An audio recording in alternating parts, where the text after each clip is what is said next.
मानसी चल, माझ्याबरोबर जास्त सुखी राहशील. चल माझ्याबरोबर.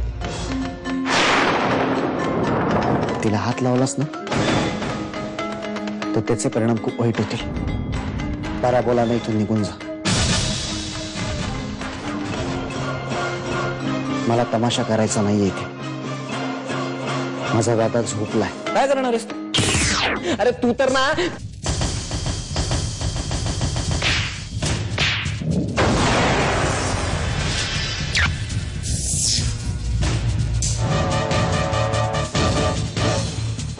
थांब, चला थांब. तुला दाखवतो माझ्यातला दम. थांब. तू जे काही बोललीस ते योग्यच होतं. आता जे काही झालंय ना ते सगळं विसरून जा आणि सुखाने संसार कर.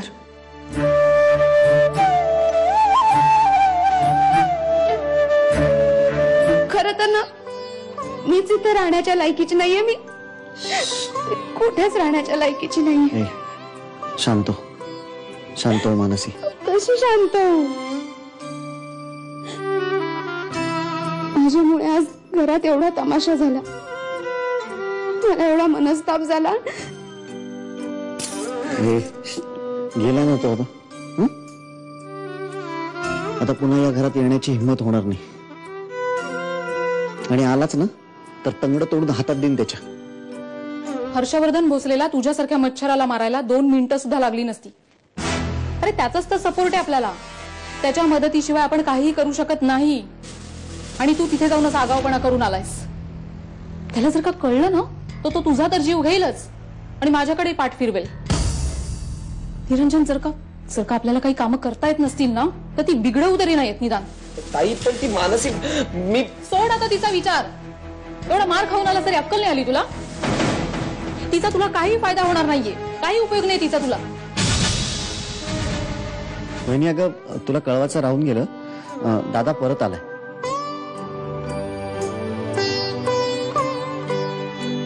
आणि सुखरूप येतो. बरं झालं. मी तुला म्हटलं होतं ना ते येतील परत म्हणून. कधी आले?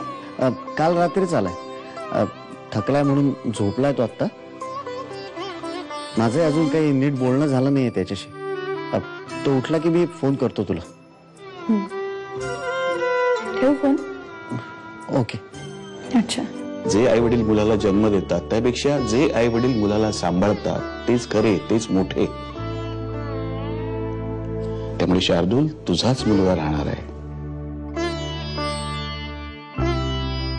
पण उद्या हे सत्य सगळ्यांना कळलं तर? तीच खबरदारी आपल्याला घ्यायची आहे. आपल्या फॅमिलीत सगळ्यांना कळलं पण ते ठीक आहे, पण बाहेर कुठेही ही गोष्ट कळता कामा नाहीये. पण बाबा अहो, हे बघ सचिन, हे जरी खरं असलं ना तरी आपण आता त्यात चर्चा करण्याची काहीच आवश्यकता नाहीये. ती जर इथे राहिली तर काय फरक पडणार आहे? नाही, काहीच फरक पडत नाही. एक काम कर ना, इथे घरी आणून ठेव. इथेच राहील नाही का? नेहा, मी असं कसं वागू शकतो शार्दूल तू? अरे काय काय नाही केलंय तिने तुझ्या बरोबर. तुझ्याशी खोटं बोलली, तुला फसवलं, तुझे पैसे घेऊन पळाली आणि तरीही तू तिच्यावरच विश्वास ठेव. नेहा, मी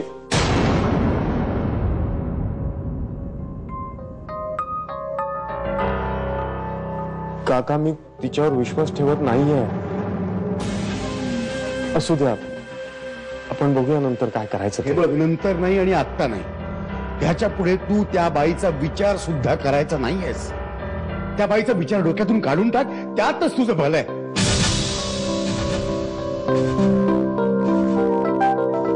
आता सगळं काही चांगलं होणार आहे. अजिबात काहीही वाईट होणार नाही. तू कुठलाही विचार करू नकोस. आणि स्वतःला त्रासही करून घेऊ नकोस. सगळं काही चांगलं होईल बाळा. काळजी करू नकोस.